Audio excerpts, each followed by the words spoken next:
Hi friends, ভারতীয় রান্নাঘর cooking চ্যানেলে আপনাদের সবাইকে স্বাগত। আর আজকে নিয়ে চলে এসেছি কিন্তু নিরামিষ আলু পটল রসা রেসিপি। আর যেহেতু আজ শনিবার, সেজন্য আজকে বাড়িতে কিন্তু নিরামিষই হবে। আর বেশিরভাগ বাড়িতেই আজ নিরামিষ হয়। তো রেসিপিটা আমি কীভাবে বানাই সম্পূর্ণটা আপনাদের সাথে শেয়ার করব। আর একটা অনুরোধ রইল বন্ধুরা, রেসিপিটা একবার বাড়িতে অবশ্যই ট্রাই করবেন। তো চলুন আজকে ভিডিও এখান থেকে শুরু করা যাক। তো বন্ধুরা, আমরা যে আজকে আলু পটলের রসা বানাবো তার জন্য কিন্তু আমি আলু পটলগুলোকে এভাবে কেটে নিয়েছি। আর এখন কড়াই বসিয়ে দিয়েছি, আমি তেল দিয়ে নেবো। আর তেলটা গরম হলেই আমরা আলু আর পটলগুলো কিন্তু ভেজে নেব। তো তেল কিন্তু গরম হয়ে গেছে। আর এখন পটলগুলোকে এক একে দিয়ে নেবো আগে।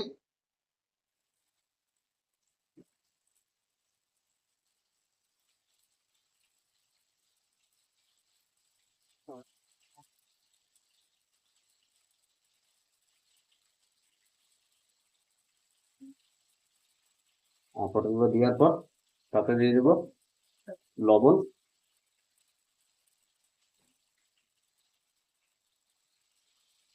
খুব বেশি এখানে লবণগুলো ব্যবহার করবেন না, তাহলে কিন্তু তেলটা কালো হয়ে যাবে। তার সাথে দিয়ে দিচ্ছি খুব সামান্য হলুদ গুঁড়ো।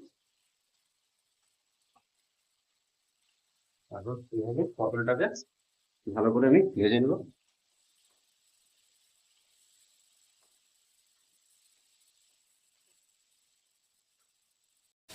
তো আমাদের পটলগুলো কিন্তু ভাজা হয়ে গেছে। আর এখন পটলগুলো আস্তে আস্তে উঠিয়ে নেবো।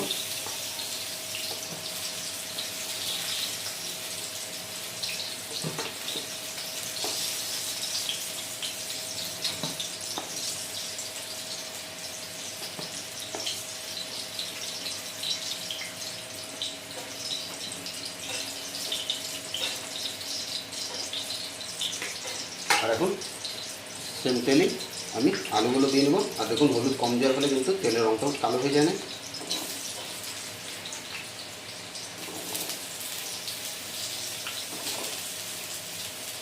আর আলু দেওয়ার পর আলুর উপরে কিন্তু লবণ দিয়ে দিব।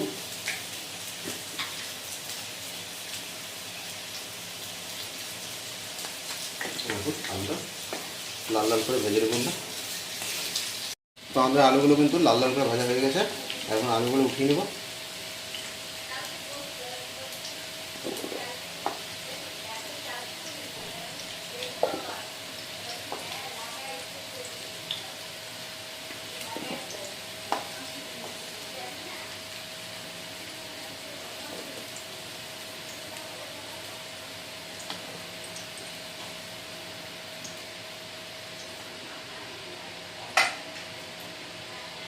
তো আলু পটলের রসা যেটা বানাবো, যে ভিডিওটা আপনাদের সাথে সম্পূর্ণটা শেয়ার করবো, তার জন্য আমার প্রথমে দুটো পেস্ট করে দিতে হবে। প্রথমে একটা আদা পেস্ট আর একটা টমেটো পেস্ট। আর আজকে কিন্তু বন্ধুরা যেটা আলু পটলের রসা যে রেসিপিটা বানাচ্ছি সেটা কিন্তু সম্পূর্ণ নিরামিষ রেসিপি।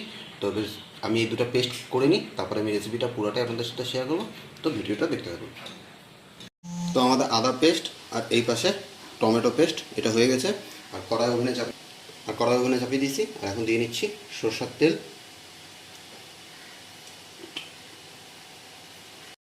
আর তেল গরম হয়ে গেছে। এখন দিয়ে নিচ্ছি ফোড়নের জন্য দুটো ছোটো এলাচ, এক টুকরো জয়ত্রী, একটা তেজপাতা, আর দিয়ে নিব হাফ টিস্পুন গোটা জিরা।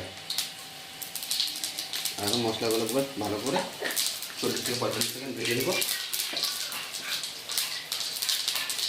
তো গোটা মশলা কিন্তু ফ্রাই হয়ে গেছে। আর এখন দিয়ে নিচ্ছি যে আদাটা বেটে রেখেছিলাম, সেই আদা বাটা।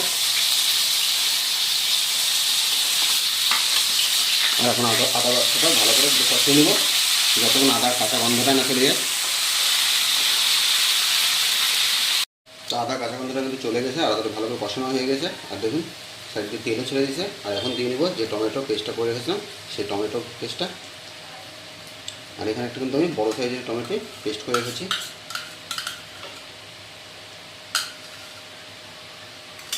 এখন টমেটো পেস্টটা ভালো করে কষাতে হবে, কারণ টমেটোর একটা কাঁচা গন্ধ থাকে।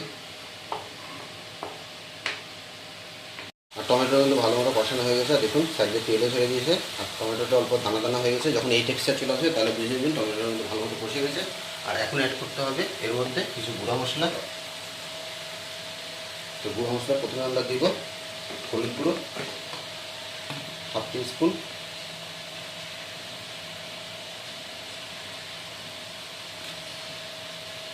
তার সাথে দিয়ে নিচ্ছি জিরা গুঁড়ো হাফ টিস্পুন, ধনে গুঁড়ো হাফ টিস্পুন, আর দিয়ে দেবো কাশ্মীরি লাল লঙ্কার গুঁড়ো 1 টেবিল স্পুন,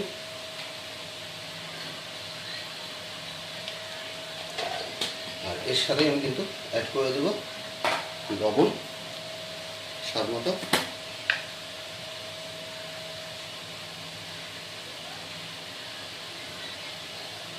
আর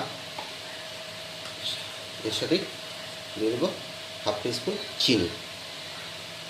আর এখন চিনি আর বাকি গুঁড়া মশলাগুলো ভালো মতো কষিয়ে নেব। আর মশলাগুলো কষানোর সময় বন্ধুরা অল্প অল্প জল দিয়ে 2বার বা 3বারে কষাবেন, তাহলে কিন্তু রঙটাও খুব ভালো থাকবে। তো আমরা একবার জল দিয়েছিলাম, আর একবার সামান্য জল নিয়ে আবার কিন্তু মশলাটা কষিয়ে নেব।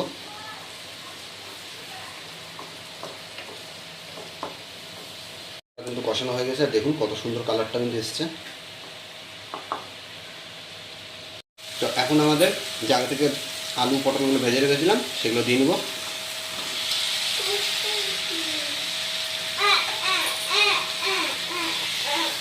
আর আলু পটলগুলো দিয়ে কিন্তু আমরা এভাবে মশলার সাথে একবার আলু পটলটাকে কষিয়ে নেব।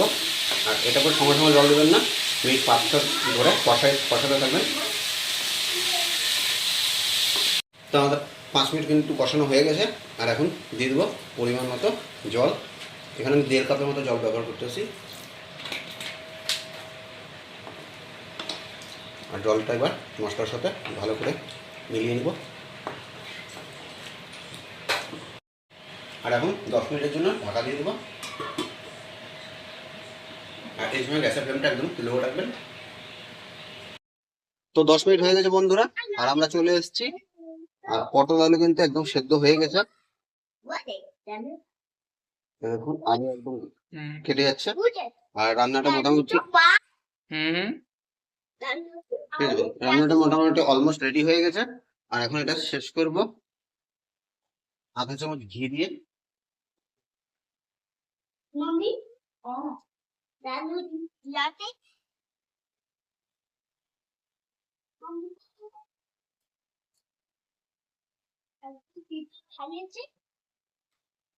ঘিটা দেওয়ার পর একবার ভালো করে মিক্স করে নেব।